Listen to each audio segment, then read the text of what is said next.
এখানে আমি হচ্ছে আগে থেকে মানে মাছ ভেজে তুলে রেখে দিয়েছিলাম। তারপরে ওই তেলের ভিতরে হচ্ছে পেঁয়াজ, রসুন, তারপর হচ্ছে আদা, জিরা একসাথে আমি ব্লেন্ডার করছিলাম। তো ওই ব্লেন্ড করে রাখা মশলাটা দিয়ে দিছি, দিয়ে কিছুক্ষণ নাড়াচাড়া দিয়ে তারপর দিয়ে দিছি হলুদের গুঁড়া, দিয়ে একটু নেড়ে নিছি।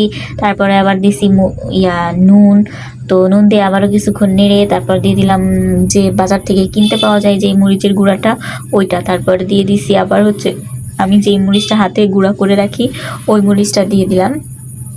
দিয়ে কিছুক্ষণ মশলাটা নেড়ে চেড়ে ভালো করে কষিয়ে নিছি। কষানোর পরে হচ্ছে আমি ওর ভিতরে দিয়ে দিছি কি বলে ওইটাকে, পটল আর আলু কেটে ধুয়ে রাখা ছিল ওইটাই দিয়ে দিছি। দিয়ে কিছুক্ষণ আমি ভালো করে নেড়ে চেড়ে নিব। ও হ্যাঁ, আর এর আগে হচ্ছে আমি মশলা কষানোর সময় পানি দিতাম, আজকে আবার পানি দেই নাই, কারণ হচ্ছে যেহেতু পেঁয়াজটা বেটে দিছি এই কারণে আর পানিটা দেই নাই।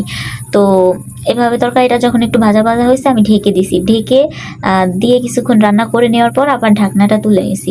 তুলে নিয়ে ভালো করে নাড়াচাড়া করছি।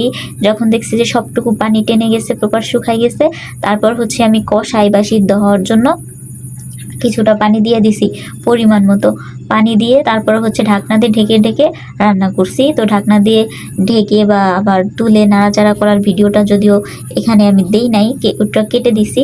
তো যাই হোক, এভাবে যখন সিদ্ধ হয়ে গেছে, পানিটা প্রপারলি টাইনে গেছে, পরে হচ্ছে একদমই পানি ছিল না, লেগে লেগে যাচ্ছিল, এই পর্যায়ে আমি পরিমাণ মতো ঝোলের পানি দিয়ে দিলাম।